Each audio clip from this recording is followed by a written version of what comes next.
Wait lang. Okay, so magandang umaga, magandang tanghali, magandang hapon, magandang gabi sa inyo pong lahat. It's me again, Angel Whisper 11, ang inyo pong lingkod na magbibigay po ng mensahe sa inyo mula po kay God's Ascended Masters, Divine Holy Spirit, Elementals, Universe, Ancestors, Spirit Guides, Angels, Archangels. Okay. Nais ko po muna syempre magpasalamat po sa lahat po ng patuloy na sumusubaybay ng ating YouTube channel. At sa mga new subscribers din, maraming salamat po. Again, ito pong reading na to is tungkol po to sa, gabay, no, sa inyo po, lalo na po sa mga baguhan, sa spiritual, na alam niyo po yung tipong may mga nararanasan na mga kababalaghan, like mga may naririnig, may naaamoy, mga ganyan. So this reading, no, is para po sa inyo to. Okay? And yan, mga nakikita, mga padaan-daan, mga ganyan. Ito para po sa inyo to. Okay, so ano po ba ang reading natin ngayon? So, pwede nyo pong pakinggan, no, sa last reading ko. Hindi ko po siya sure kung ano po yun. Pero medyo na-amaze lang ako ng konti. Kasi meron po doon parang, hindi ko maintindihan kung it's parang nagka-car race. I-ano nyo po, no, i-replay po ninyo, nasa ano siya, parang 12 point something minutes. 12 minutes, no, i-observe nyo po yung 12 minutes doon sa last reading ko, na ganito din po ang damit kong suot, ha. Pakinggan nyo po, and meron doon may gumanon din po doon, no, pakinggan nyo lang po. Alam ko may makaka-notice po nun, pero titignan po natin kung ano po yung naisiparating po nung sounds na yon doon sa reading na yon. Kukuha lang po tayo ng konting mensahe doon, kasi parang may naisiparating. Kasi ano yun parang kung hindi po siya, parang for me, no, it's from the sea, parang message from a mermaid na dumaan po doon sa ating reading kanina. Kasi it's about parang alam niyo yung hinahanap, ang title po kasi, 'di ba, hinahanap-hanap po yung presensya niyo kasi ng mga iba't ibang entities na parang na-attract po kayo. Na-attract sila sa inyo. Or maybe for some of you, kailangan po talagang pumunta sa mga dagat dahil they want to see you, no? So, tingnan po natin kung talagang ito is galing po ba talaga sa dagat, or ano po ba ang naisiparating, no? So, yun po yung kukunin natin na energy ngayon from that voice, from that sound. Ano po ba ang naisiparating nun sa atin, no? So, yun po yung kukuhanin natin. Kung saan po ba talaga nanggagaling yun? Sa underworld po ba, no? So, tingnan po natin kung saan siya nanggagaling. Kung ano po ang nais na pahiwatig ng mga ganong klaseng sounds, no? Okay, so let's start.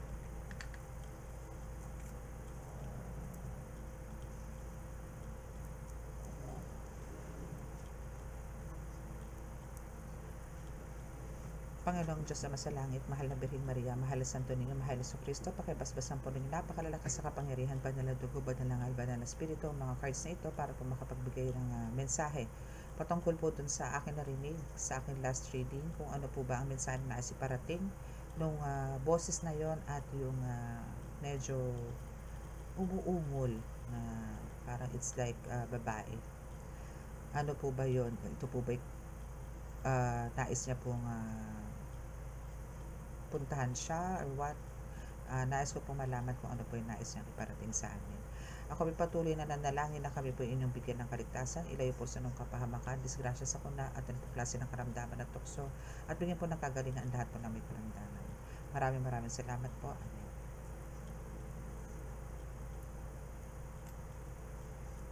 So, gagamit po tayo ng dalawang cards, no?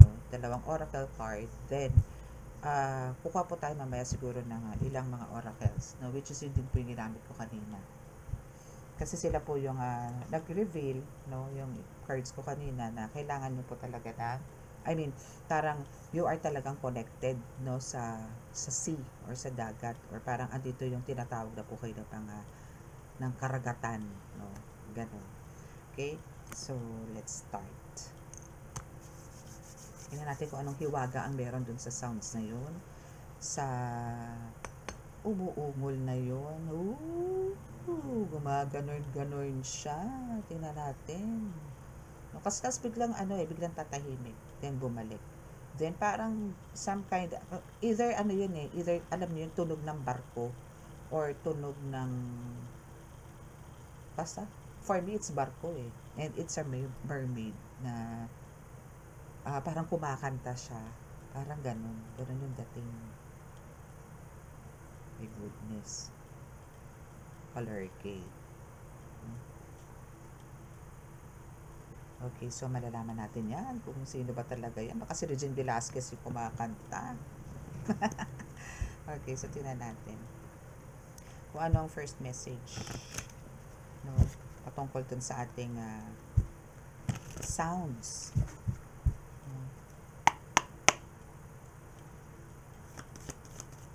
Sino kaya ang babae na yun? At ano ba talaga ang narinig ko na yun? Maririnig nyo rin naman kasi siya. Okay, so meaning, yung sa sounds na yun, no, na narinig ko, at for sure maririnig nyo yan. I'm not sure kung lahat kayo is maririnig nyo yan. Pero for sure, marami po ang makakarinig nung sounds na yun. No, titingnan ko po yan sa comment section yan. Okay, so we have the torch, no? So, dito sa the torch is sinasabi lang naman po na kumbaga spiritual development, no, andyan sa'yo.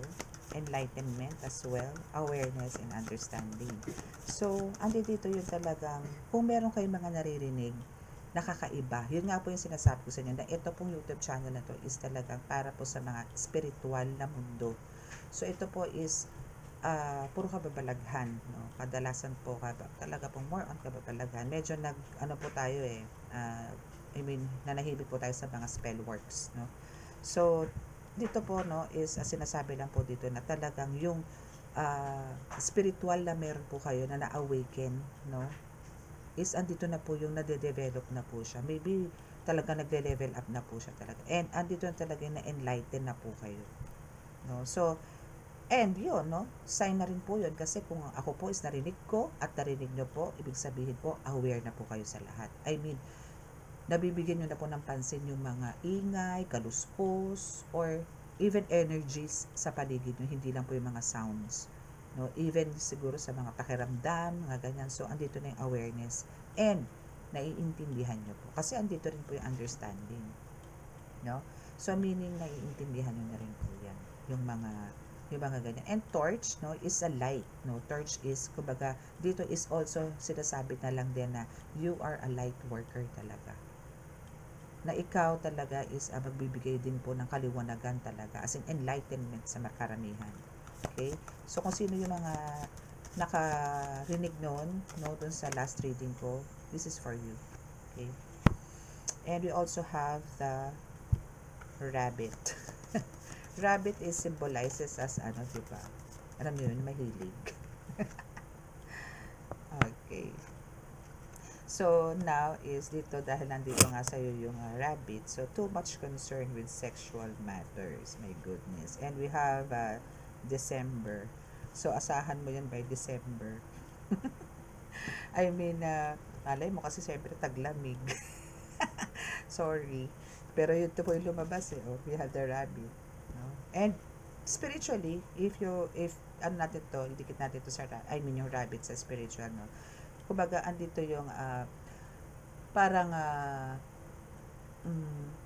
just like a rabbit na alam niyo yun, parang super alerto ka din. Kasi ang rabbit is alerto rin to And andito talaga yung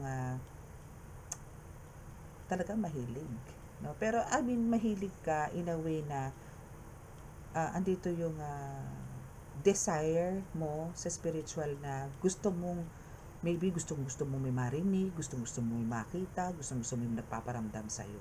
Ganon ka, parang just like a rabbit, no? And maybe by the month of December, no, is andito na yung magpapakita na sa itong mga ito. No? Maybe for some of you, especially okay. So, by December is maririnig mo na tong, kung sino tong, sabi ko nga sa inyo, parang it's a mermaid, no? But here is, this is a fairy, no? This is a fairy or an angel, no, na kumakanta, na nagsasabog siya ng, alam mo yon, ng kakayanan or maybe a protection, but this is white kasi, no? So, maybe this is a blessing, no?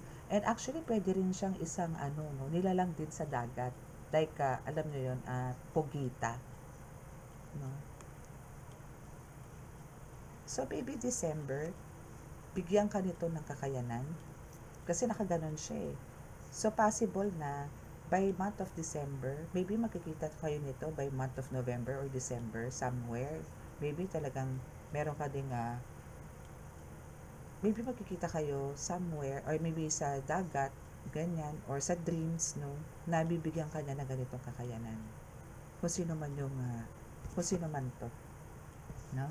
And someone is extremely stubborn and unwilling to change. Okay, so there's someone to sa buhay mo, no, na parang siguro yung naririnig ko talagang parang ugong, na sinasabi niyo ship, no? It's parang, alam niyo yon kasi bumubusina muna yung, alam niyo yung busina ng barko. Ganun yung narinig ko. No, so parang eto, no, this mule, no, is someone is extremely stubborn and unwilling to change, is andito yung meron ka siguro nakakasama tao ngayon na kumbaga andito yung parang hopeless case na kung magbabago pa siya. No? So parang maybe magbabago lang to talaga pagka kinalabit na or kinatok na or alam niyo yun, nabigyan na ng sample ni God to para talagang totally magbago na. But for now, ito is parang huwag kang umasa na magbabago pa tong person mo na to. Kung sino naman tong sa tingin mo is talagang matigas ang ulo, sa family member mo, or sa ka-workmate mo, sa group mo, no, is, nako, yun na yun. Okay? So, that's a sign. What else?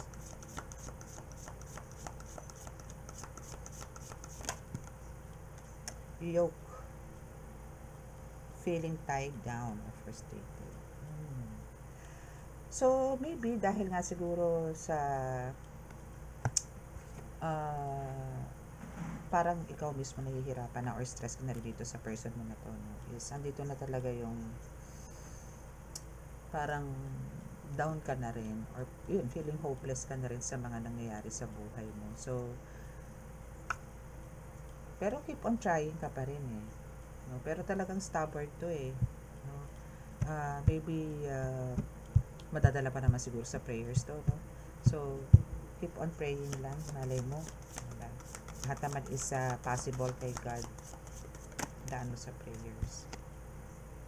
We have the vine. So, seek out information that will help you. Yun na nga. Kumbaga, through prayers, no? Through prayers is a big help, no, para sa iyo kasi if you pray for this person na medyo, alam niyo yun,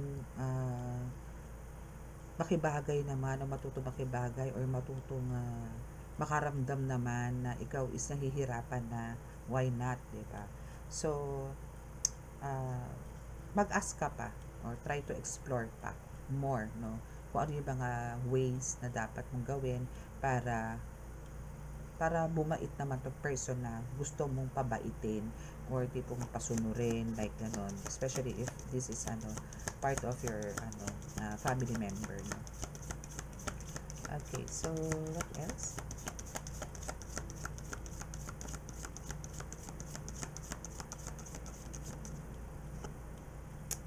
Okay, so by the month of April, tagal. By the month of April mo pa siya parang mabibigyan ng katinuan sa pag-iisip. April pa.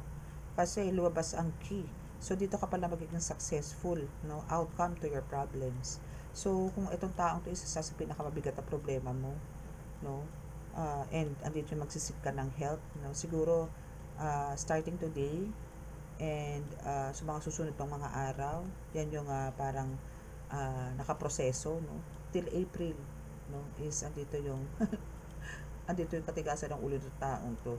And I mean, siguro by the month of April, no, andito na yung outcome na talagang medyo napatino mo na siya, no? Yan yun. And we have the purse. Okay, so for some of you, no, kailangan nyo po mag-pay attention to your finances. Sa purse mo, sa wallet mo, sa savings mo, kailangan mo mag-pay attention. Huwag masyadong bulagsak, no? Matuto kayong mag-impok. Matuto kayong magtipid. Okay. So, pay attention. Bilang naman ang sinasabi din. Okay, so what else? Oh, so for some of you, no? Kaya andito yung magpe-pay attention ka to your finances because of the kite. Na meron ka meron ka mga plans for a vacation, for a trip, to travel, mga tipong gano'n, no? So, kailangan, anong tawag doon? Hinay-hinay lang. And younger man. So, dealings or relationship with a younger man. So, for some of you, maybe itong taong to ang isa sa mga actually, yes, kasi tumapat siya dito sa Vine in April. So, by the month of April, itong younger man na nakarelasyon mo, for some of you, is yung karelasyon mo dito collective, is, for some hindi to lahat, mas bata sa iyo. Mas bata yung edad sa iyo. So, andito yung, dito mo pa lang siya parang, kasi bata eh. So, parang expect mo na talagang medyo siguro nag-explore pa yan. Pero pagka, ito is especially sa mga beginners or parang new lovers, or ano pa lang, nag-uumpisa pa lang kayo as mag-shiyota or mag-asawa, so doon. Pero kahit matagal na, minsan po talaga, or kadalasan kahit matagal na kayo sa isang relasyon or kasal, no, is andito yung talagang ma-encounter nyo rin po yung pagiging matigas ng ulo ng partner niyo. But, yun nga lang, no, by the month of April, dito na siya masasabing, medyo magkakaroon na siya ng maturity, no? So, we have the stork here, no? So, for some of you, no, there's a news of a birth or a new business opportunity na darating, okay? And ito rin is yung maghahatid sa inyo sa key to success. Ito nga new business opportunity na darating sa'yo. Maybe meron kang naiisip ngayon na business na gustong-gusto mo, no? So, push mo yan kasi, nagiging susi ito sa pagiging malay mo, bilyonaryo ka, diba? Okay, and for some of you is kailangan syempre, no, since andito yung new business na parating sa'yo, and alam to, no, na kumbaga, hindi man to business, no, kung halimbawa ito is a spiritual, maybe there's a new gifts and abilities sa parating sa'yo. So, you need to defend yourself. Always ask for a shield, no, kay God para sa protection mo. And always take care kasi there will be a loss of material wealth, no. If hindi po kayo talaga magsisave, especially po sa mga plano nyong magbakasyon, plano nyong pumunta sa ganito, sa ganyan, so always take care. There's a shark, eh. No, there's a shark. So, yung na yun, maybe it's a whining, no, yung naririnig ko nga, no, narinig ko dun sa last video. So, maybe there will be a loss of material wealth. So, just be careful kasi ito is nakalagay din dito sa pay attention to your finances, no, and there's a vacation. So, maybe baka mamaya sa bakasyon mo, tipong manakawan ka or parang maskam ka, no. So, ingat na lang, no? Ingat ka sa mga gamit, no? Possible na gano'n, baka may mawala sa gamit mo, no? Syempre pagka nag-travel ka, doon yung may mga housekeeper yan, or maybe meron kang kasama na masyado kang tiwala, then doon mo malalaman na wala ka na pala ng ganito, na wala pala yung isang tsinelas mo, no? Yung tipong gano'n, na wala na yung necklace mo, mga tipong gano'n. So, pay attention, or kumbaga, huwag ka masyadong kampante. What else?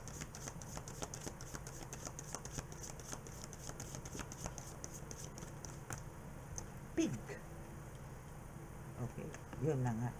Beware of greed. So, meron ka makakasama sa bakasyon na greedy, no, nasaking. meron. So, make sure na ito is a warning na, especially po sa magbabakasyon or magta-travel. No? Kailangan po yung mga important na gamit mo is lagi nasa katawan mo. Huwag mong ilalayo. Or better, huwag ka na magdala ng mga alam mong very valuable. No? Iwan mo na lang sa bahay.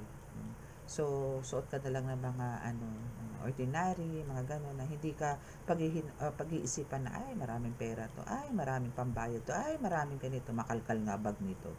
Yung mga gano'n. So, ingatan mo kasi there's a greed. No? What else? At least this is a sign na at least binibigyan po tayo ng awareness ngayon. The sun. Okay, so beware of the greed, diba? Beware of greed. So, kung halimbawa kayo po talaga makakaiwas ito at maiiwasan ito sa pamamagitan po ng pag-iingat nyo na rin sa sarili ninyo. So, there's a happiness talaga. There's the sun. So, andito yung syempre, less stress, no? Less worries, no? Less toxic. So, andito yung, kung ano man yung bakasyon na pupuntahan mo is andito yung magiging masaya ka. Okay, so what else? Actually, itong happiness is actually kahit hindi po sa bakasyon. Talagang, kung makakaiwas po kayo sa mga tao na ganito, like nangasakim or iniisip na lang tungkol sa is about pera, no? Hiwalay po kayo dito, magiging masaya kayo. Malamang yan, lahat ng mga gusto nyong, makapag-ipon kayo ng ganitong amount, magagawa po ninyo yan. And now, we have the misunderstanding. Parang alam nyo, nakikita ko dito sa reading, may nakawang mangyayari by the month of November. So, there's a man dealings, no, or a relationship with a man. So, there's a man na parang mai-involve dito sa nakawan na to. By the month of November, to be specific, no, month of November, so there's a man na parang palalabasin na there's a misunderstanding, maybe ililihis, nagkabukingan, nawala si gamit, ilalagay sa ibang lugar. Ganon. Parang sa palalabas, no, na there's, na misplace. Month of November yan, ha? Which is next month. Kung meron po kayo mga plans to travel next month, then, again, ito po is for you. What else?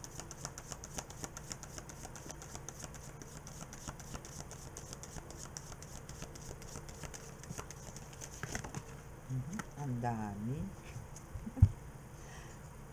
Ang dami-dami. There's a skull. Okay, so for some of you, no, is andito yung, ito naman sa iba naman din po to, no. Again, hindi saan po kayo makaka-resonate. Okay, so there's a skull. So, there's a hidden secrets can harm you. So, kailangan nyo lang po maging aware. Kasi, yun nga yung sinasabi sa inyo, parang yung tunog na yun is, parang busina po yun eh. Busina po ng barko yun. And, parang sound ng isang mermaid na kumakanta, no? So there's a secrets that can harm you, sinasabi dito sa the skull, no? So ingat pa rin po kayo talaga na kumbaga wag po kayo masyadong tiwala din sa mga nakakasalamuha, especially sa mga alam nyo pong stranger pa rin to be considered yung mga nakakausap nyo, mga newly newly person na mga na-meet nyo lang, no? Parang kailangan po mag-ingat yan. And also here, no, you are also dealing, no, or having a relationship with a younger woman. Maybe yun nga, no. So, ito is mga tipong mga bata pa, mga younger than you, no, is andito yung may mga hidden agendas na gawin sa'yo. Let's see kung ito ba is mga spell work ba or ano ba, dadaling ka sa harm, ganun. Okay, so we have doing something risky. We have the Tiger. Yes, so andito talaga may mga plans sila, no, to harm you, and doing something risky. So may malamang to may mga planado to, no? And someone is trying to come between you and a friend or something you want. We have the wedge. May plano to. Ingat kayo. Okay, so by the month of January, no, there's parang mga maybe itong attack na to, no, is magaganap to by the month of January. no? So matagal pa naman, pero kailangan nyo syempre, no, ngayon pa lang, since ano ba ngayon, October, so kailangan nyo na pong gumawa siguro ng mga protections, mga bakod, mga ganyan. Pero itong taong to is ano to, nuknukan ng sinungaling to, as in magsisinungaling to, as in itatanggi niya itong mga accusations na to, na ibibigay, na iaano mo, ibabato mo sa kanya. And we have the heartache over what you no longer have. There's a spear. Okay, so for the month of January, expect na rin to. Maybe there's a revelation or may i-expose sa inyong universe, si God, na talagang talagang masasaktan kayo ng bongga. And we have the pineapple, but there's a reconciliation, no? Andito yung masasaktan ka, sasaktan ka niya, pero andito yung nakikipag-ayos na naman siya yun. Alam mo yung tipong parang same old story, always parang same old pattern sa mangyayari, no? And there's an older woman, no, na involved dito. And I think this is a witch. So let's see, ano po natin ng konti kung ano pa yung mga dapat nating malaman dito sa iba. I mean dun sa tunog, no, na narinig ko. Let's see kung ano pa.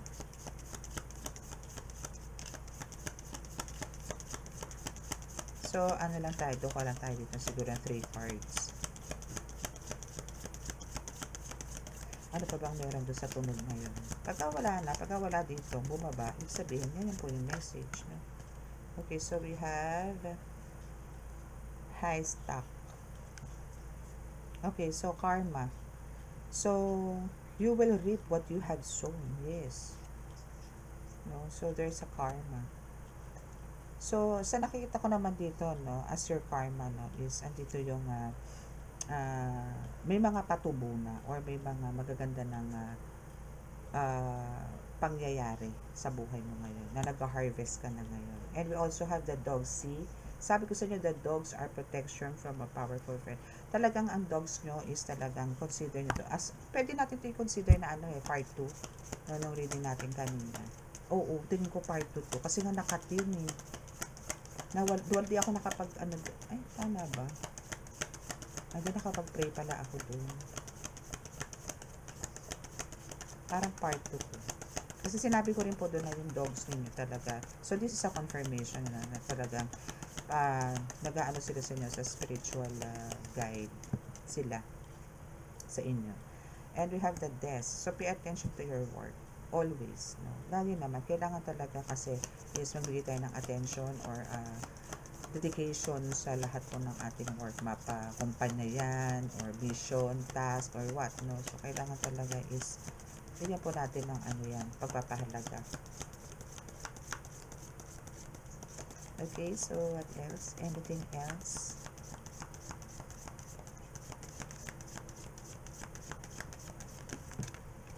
Okay. So we have, we have the dolphin. So pwede, no? Pwede yung dolphin din yung, kayo nang mag-adjust kung dolphin yon or a ship, pero wala pong lumabas na ship, no? Pero sa tingin ko po talaga is siya, galing po siya sa underwater na yung sounds na yun. So we have the hand, no, so in need of help, assistance, and guidance. So for some of you talagang need ng help, no, maybe and assistance and guidance, no? Especially yung may mga letter M sa palm.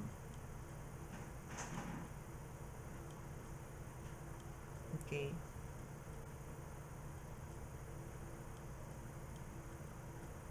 Or maybe may lalapit po sa inyo, no, need some help, or maybe this creature or a sheep or what na narinig ko, na maririnig nyo rin, is nag-a-ask sila ng help. That's why andito yung sila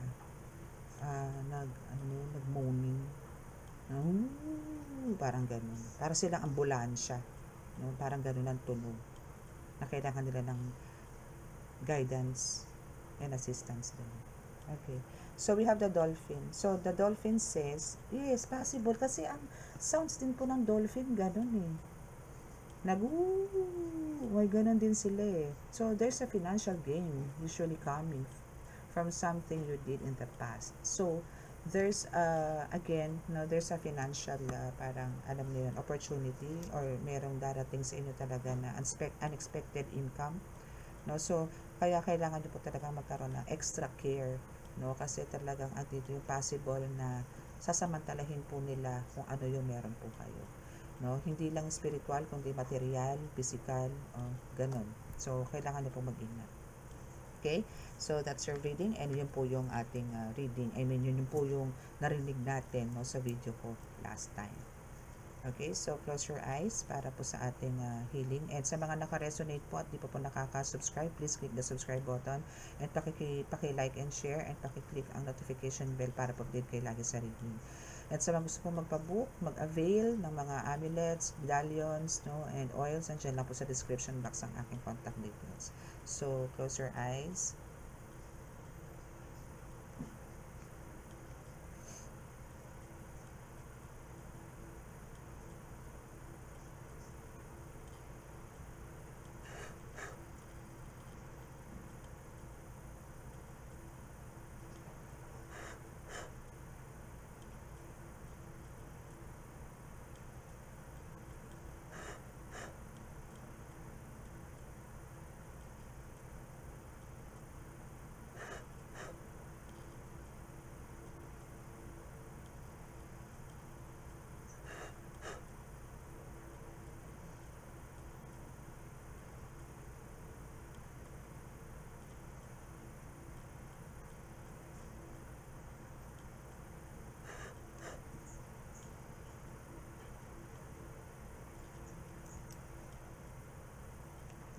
Okay, so maraming salamat po. God bless us all and love, peace and hope.